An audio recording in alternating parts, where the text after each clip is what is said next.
اللهم صل وسلم وبارك على سيدنا محمد وعلى آله وصحبه وسلم تسليما كثيرا طيبا مباركا يا رب العالمين. اللهم آمين. اللهم ارحم والدي وعمي وابن عمي وجميع موتى المسلمين. اللهم ارحم جميع موتاي وموتاكم وجميع موتى المسلمين. اللهم اغفر لهم وعافيهم واعف عنهم.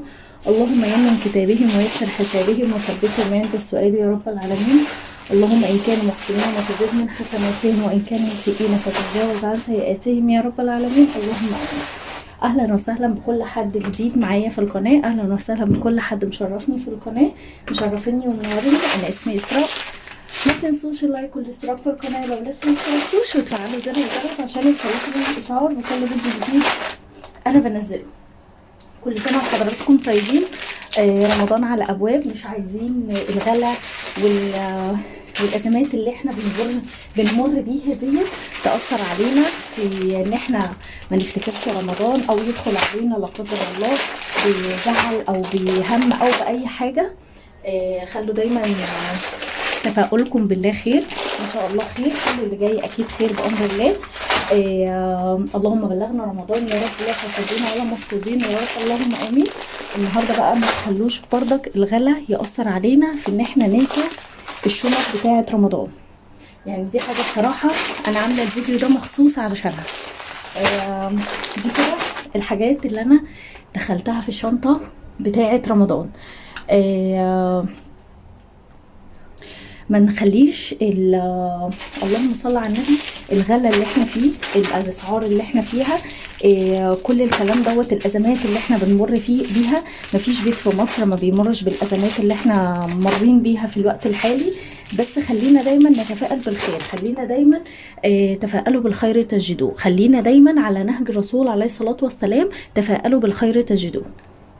وخلينا برضك يعني الخير في امتي الى يوم الدين، فخلينا دايما جوانا خير، خلينا جوانا ان شاء الله امل. الامل يعني الامل في ربنا مش في عبد ابدا، فخلينا دايما مع ربنا، خلينا املنا في ربنا كبير، وان ان شاء الله كل الازمات اللي احنا بنمر بيها في اسعار، في غلا، في كل دوت، حتى كمان يعني سخط الاولاد شويه وان هم ما بيسمعوش الكلام، فخلينا نتفائل نستغفر، وان شاء الله بامر الله خير. اللي خلاني اعمل الفيديو دوت هي حاجتين. اول حاجه تذكره ان الذكرى تنفع المؤمنين. تاني حاجه اني مش عايزه الدنيا، يعني انا وقت كده الفتره، في فتره كده من الفتره اللي فاتت دي خلتني اتلهي شويه عن ان انا افكر في شنطه رمضان، ان انا في حاجات لسه ما جبتهاش. حابه بس ارد على سؤال جالي او على كومنت اتكتب لي.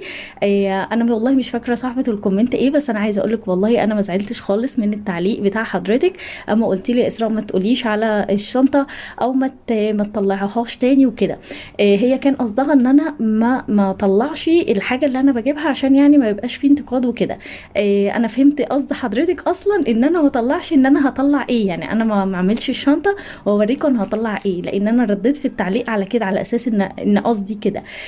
دي حاجه انا لما بعمل الشنطه، انا يمكن السنه اللي فاتت، رمضان اللي فات دوت، انا ما قلتلكوش، يعني انا وريتكم الحاجه بس، لكن ما وريتكوش الشنطه النهائيه، الحاجات النهائيه اللي انا حطيتها فيها اضافات، في يعني عارفين ديت حاجه بيني وبين ربنا، انا بس بقول لكم الفكره، انا بس يعني عارفين اللي هو ايه، بنساعد بعض. والله العظيم هي الفكره من الفيديو كده، اني طلعي من خزين بيتك لو ازازه، عارفه لو طلعتي شنطه واحده بس، ازازه زيت وكيس سكر وكيس ملح وكيس مكرونه، جزاك عند الله خير بامر الله. فانتي يعني هو ده كان انا كان قصدي كده، يعني انا فهمت كده فرديت كده، لكن هي بتقولي علشان خاطر يعني الناس ما تنتقدش، فانا ما يعني الانتقادات ما بتفرقش معايا، يعني طالما حاجه انا نيتي فيها، انا عارفه ومتاكده ان نيتي فيها ان انا اقول حاجه خير، فانا ما بيفرقش معايا انتقادات والله. فانا قلت لا، انا لازم اطلع اذكر الناس. خلينا دايما كده نذكر بعض ان ممكن نجيب كذا، ممكن نشيل كذا، ممكن نحط كذا. رمضان هو شهر في السنه كلها، بيجي على ناس ما بتبقاش شايله همه قوي، بيجي على ناس بتبقى شايله هم الدنيا كلها فوق راسها. ربنا يا رب يزيح الهم عن الجميع يا رب، اللهم امين. لان احنا عارفين ان الاسعار كمان قبل رمضان بتغلى اضعاف، فانتوا متخيلين ان دلوقتي البطاطس ب 12 ونص، متخيلين ان هي مثلا قبل رمضان هتبقى بكام؟ مش اقل من 15 20 جنيه، لاني طبعا سحور والكلام ده كله. فيعني الزيت مثلا اقل ازازه زيت دلوقتي عامله 35 جنيه، دي اقل حاجه.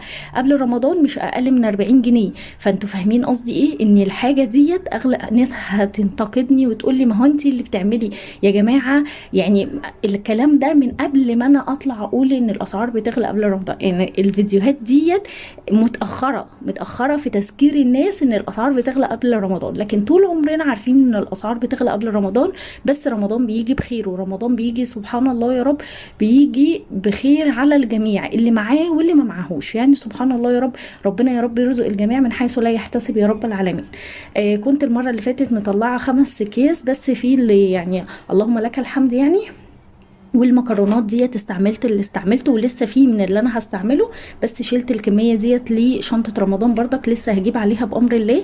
الرز لسه هكمل عليه بامر الله يا رب تعالى. الملح ده على فكره عايزه اقول لكم من رمضان، من قبل رمضان. الملح دوت عندي كنت جايبه باكت، ولسه عندي هيت لسه باقي اخر حاجه دول، فقلت اشيلهم لرمضان وهجيب باكت تانية ليا بامر الله تعالى واكمل منها. الصلصه دي اللي كنت جايباها من التموين. يعني قصدي اقول لكم ان الموضوع مش صعب، ان الموضوع ان انا اعمل شنطه واطلعها لاهل الله. دوت مش صعب. ديت من التموين، الصلصه دي من التموين. الزيت ده اللي باقي من الكرتون اللي كنت جايباها من كارفور. دوت اللي باقي فيه باقي كام؟ 2 4 6 8 اللي استهلكته. كان أربعة لأن هي كانت 12. غير استهلاك طبعا. اللهم لك الحمد، القلاية رحمتني كتير، اللهم لك الحمد. يعني عايزة أقول لكم والله العظيم موفرة معايا زيت، اللهم لك الحمد اللهم لك الحمد، بطريقة يعني جميلة جدا. فأنا مبسوطة بيها جدا. فاللهم لك الحمد يا رب. زي ما أخت كريمة معانا قالت لي ربنا يديكي خيرها ويكفيكي شرها يا رب، اللهم أمين. المكرونات طبعا الشعرية مش عايزين ننساها. المكرونة الفرن، لان الناس كتير بتحب تعمل في رمضان بالذات ان هي نفسها مثلا في مكرونه طاجن، نفسها مثلا في مكرونه بشاميل. فاللي هي لما بيبقى فيه مثلا مكرونه اللي ربنا الواحد بيقدر يعني بيرزقه بيه او بيقدر عليه، ربنا بيسرها له بيحطه في قلب الشنطه وخلاص. مش شرط انك تحطي كل حاجه في السوق، مش شرط ابدا. اللي مقدرتك عليه اعمليه. يمكن انا قلت فكره قبل كده في رمضان اللي فات، قبل رمضان اللي فات، الصدقه. ان انا بدل ما اطلع الصدقه لا اشتري بيها حاجه لشنطه رمضان واشيلها واطلعها في رمضان بامر الله تعالى لاهل الله. ان انا الصدقه يعني لو بطلع حتى 50 جنيه، اروح اشتري بيها مثلا ازازه زيت وكيس سكر واروح شايليهم. الشهر اللي بعديه اروح جايبه مثلا 2 كيلو رز اروح شايليهم. الشهر اللي بعديه اجيب مكرونات وبقوليات واروح شايليهم، وهكذا. هي دي الفكره من الفيديوهات بتاعه رمضان، ان انا بجهز ليه من دلوقتي لشنطه رمضان. لاني في حد انتقدني يعني ان انت من دلوقتي احنا فين رمضان فين وانتوا. هي الفكرة مش ليا، الفكرة للناس، ان انا عايزين كلنا يعني عارفين هي يعني والله هي معادلة بسيطة. المليان بيصب على الفاضي. يعني احنا كلنا اللهم لك الحمد، بس اللي هو عارفين اللي معاه بيحاول ان هو انا معايا الحمد لله يعني. فبدي اللي اللي انا شايف ان هو حالته ربنا يعني مديله على قد حاله قوي، فانا بروح ميسرها له. هي دي الفكره، ان ربنا بيجعلنا احنا يعني بيجعل اي حد سبب في رزق حد تاني. يعني احنا اسباب مش اكتر، كل واحد سبب مش اكتر. هي دي الفكره من الفيديو، ان احنا نعمل حسابنا من دلوقتي، علشان بدل مثلا قبل رمضان لو انا هطلع 5 شنط بس، طبعا قبل رمضان هلاقي الاسعار فهطلع 3 بس، لا انا اجيب قبليها بفطره، والخمسه اللي انا المفروض هطلعهم لا ده انا ممكن اطلع 10 كمان مش 5 بس، بفرق الاسعار اللي انا كنت عامل حسابي فيها. ده فيديو النهارده. ما تتردديش ابدا، ما تتردديش لحظه واحده ان انت تعملي الفكره دي. والله العظيم هتفرق في حياتك جامد جدا. وما تعمليش كده وتستني الاجر من ربنا، اصبري واحتسبيه طبعا عند الله، وربنا هتلاقيه يعني هتلاقي حاجات في حياتك كده. ربنا حتى اقل ما فيها ان ربنا يبعد عنك الناس السيئة، الناس اللي جواها كره يعني كره وحقد وغل ليكي. فديت برضو ثواب، يعني ثواب فيكي، ان ربنا عمل فيكي ثواب وبعد عنك الناس ديت. اللهم لك الحمد على كل حال يا رب. ده كان فيديو النهارده. كل سنه وحضراتكم طيبين، اللهم بلغنا رمضان يا رب. وني لو كنتوا هتعملوا الفكره ديت ولا لا. وفعلا في ناس عملتها السنه اللي فاتت، وفعلا ناس نفذتها ويعني شكروني، دخلوا شكروني وكده. فشكرا لحضراتكم جدا جدا على كلامكم الطيب الجميل، واتمنى فيديوهاتي كلها تعجب حضراتكم، واشوفكم ان شاء الله في فيديو جديد على خير. مع السلامة.